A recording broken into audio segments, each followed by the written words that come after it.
Jaclyn finally addresses the lipstick drama and, well, it's what we expected, wasn't it? As many were quick to point out in the comments, it was a typical beauty guru apology. Neutral setting, check. Casual outfit, check. Minimal makeup, check. I'd like to also add sitting down in a vulnerable, innocent manner. Check and check. Where she differed from that cookie-cutter apology was in her tone. She was extremely forthright and, as was discussed at length in the comments, spoke so quickly, which seemed to rub so many the wrong way, and for me felt a bit condescending, especially around 25 seconds in, where she draws emphasis to informed details on what was causing the issues. But I'm not going to sit here and dwell on her intonation, rather we'll focus on what she actually said. And she had something to say about pretty much every issue being cited against the product, which, good on her for being prepared, but at the same time, given the number of twists and turns this story has taken on Twitter and elsewhere, does beg the question, is anyone even prepared to believe her regardless if she's telling the truth or not? And I realize that the story getting out of hand has just as much to do with people giving energy to the speculation as it did with her actual engagement with the situation, but alas, here we are.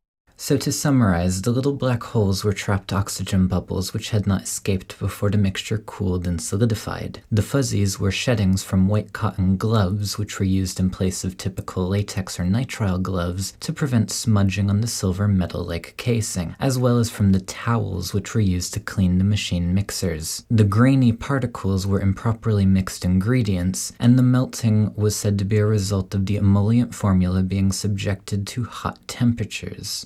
Jaclyn insisted, though, that the lipsticks were absolutely safe to use. Jaclyn insisted the lipsticks were subjected to heat testing and passed up to 140 degrees, and advised letting the lipsticks cool before use, as well as not to swatch or apply with the lipstick fully unrolled. Now, it was my understanding that some were unrolling the lipsticks to find that the lipsticks had already been broken at the base or were tilted. So aside from that advice being blatantly, almost patronizingly obvious, it also doesn't really address that concern. She does own up to the fact that the grains were the result of improperly mixed ingredients, but I have a few issues with this. One, the granular particles in some cases almost seem to be plastic, and in a few cited instances actually cut people. I'm struggling to think of what might be in a lipstick that when solidified could be hard enough to actually cut someone, but soft enough to contribute to a fully homogenized mixture. Two, she did own up to the fact that it was a result of them attempting to produce too much quantity in a short amount of time, which suggests to me that she was bent on getting the quantity made and out the door, and surely the potential sacrifices in the quality would be known. I feel like even one who is making brownies from a box, who might not have that much baking experience, still knows that mixing more than one batch at a time can easily result in a poorly mixed batter with lumps. So what did anyone think would happen when applying that same idea to kind of literally an industrial scale? Not to mention, this isn't just novice bakers here. These are people working in a lab who presumably have experience with these matters, which leads me to the next point. She was so easily able to find reasons for all of these issues, yet it still had to pass quality control somehow. Good on her for being able to own up to all of these mistakes, but at the same time, they still made it out the door. Personally, that doesn't quite sit right with me, and clearly from reading the comments, I'm not the only one.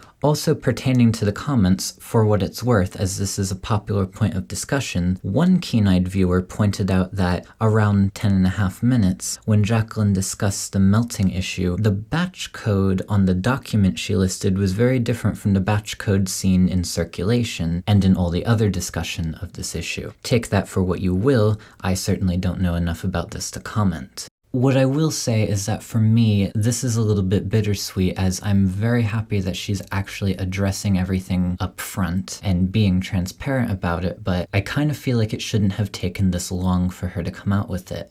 I understand it's because she was attempting to procure all the necessary information so she could give us informed details. But at the same time, these products had to pass so many people to make it out the door. I have a hard time believing that someone didn't notice it. That being said, she did say that she would never be working with this lab again, so perhaps there's a little bit more underneath this that we're not privy to. So with that, thank you for watching.